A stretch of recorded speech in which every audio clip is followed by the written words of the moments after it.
Hey guys, this is Alisha Costanzo, and welcome back to my channel.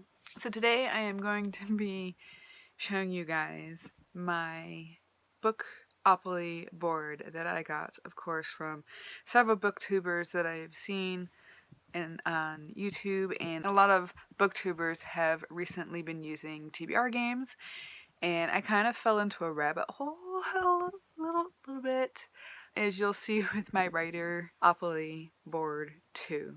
I don't remember what her full name is, but I'll have her linked below. Rebecca's Bookopoly is the first video that I watched in this, but I have seriously seen a lot of different variations of TBR games, and since I started reading again, I figured why not have fun trying to figure out what I'm going to read next.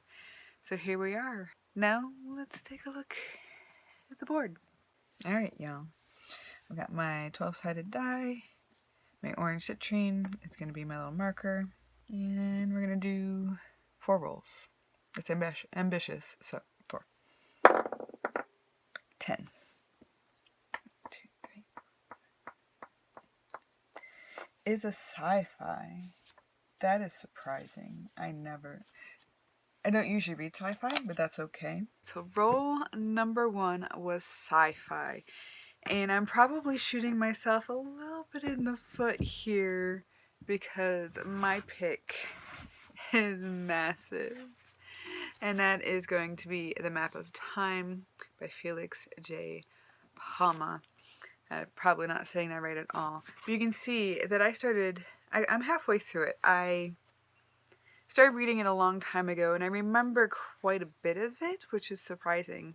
So I'm going to give it a chance and pick up where I left off, which still gives me a good 300 pages. If it's not making sense, I'll start again from the beginning, but I actually do remember quite a bit of this book.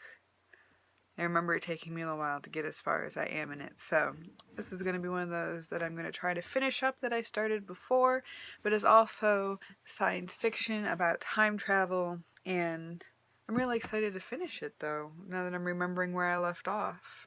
Alrighty. Okay, so book 1. Right, roll number 2 is a 6.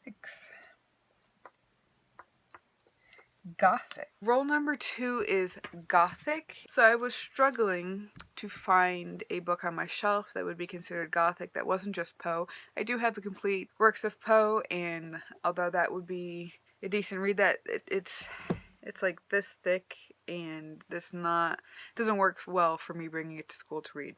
The last one's going to be chunky enough as it is. I instead looked up a book my husband has been suggesting for a long time, and that is Sin Eater by Elizabeth Macy.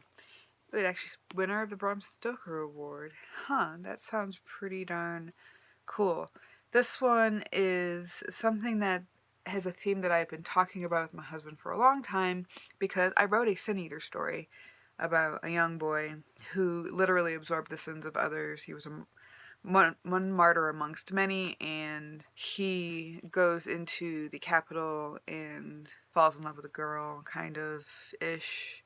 First girl, Sin Eater, that he's ever met, and he tries to help her escape.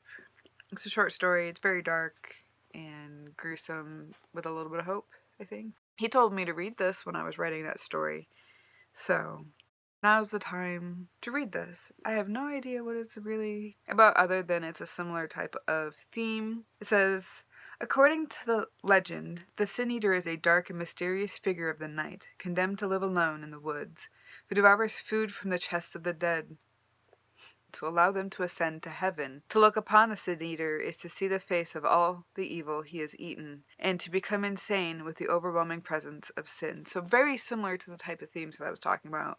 Only it seems to be one individual in this. So I'm excited, since this is considered a Gothic read, to actually read this and talk to my husband about it. So, book number 2.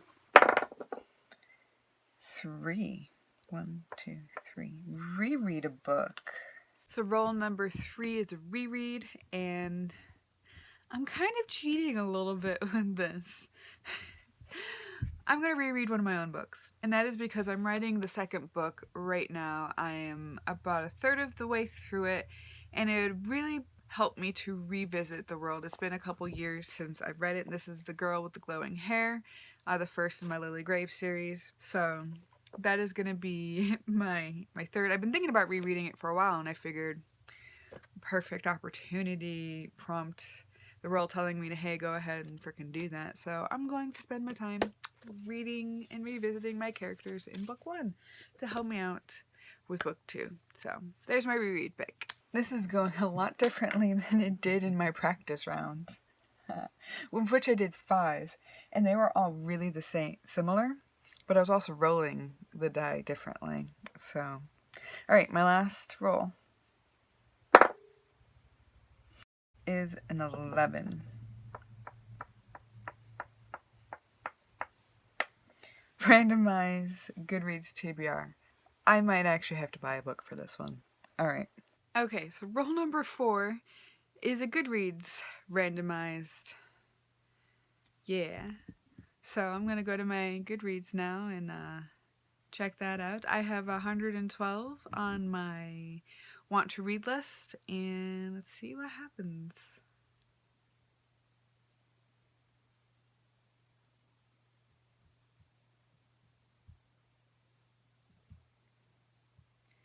So we've got number 33, which is Etiquette and Espionage. This actually sounded really cool. The opening tagline is, it's one thing to learn to curtsy properly. It's quite another to learn to curtsy and throw a knife at the same time. Welcome to finishing school. Now this has been on my list for a very long time, since 2015. So April 2015, so nearly 5 years. I am going to go find this at my local library because I do not have extra money to spend on books this month. It is my tight month, meaning I haven't gotten paid the last 2 months, so in the month it's going to go to my credit card.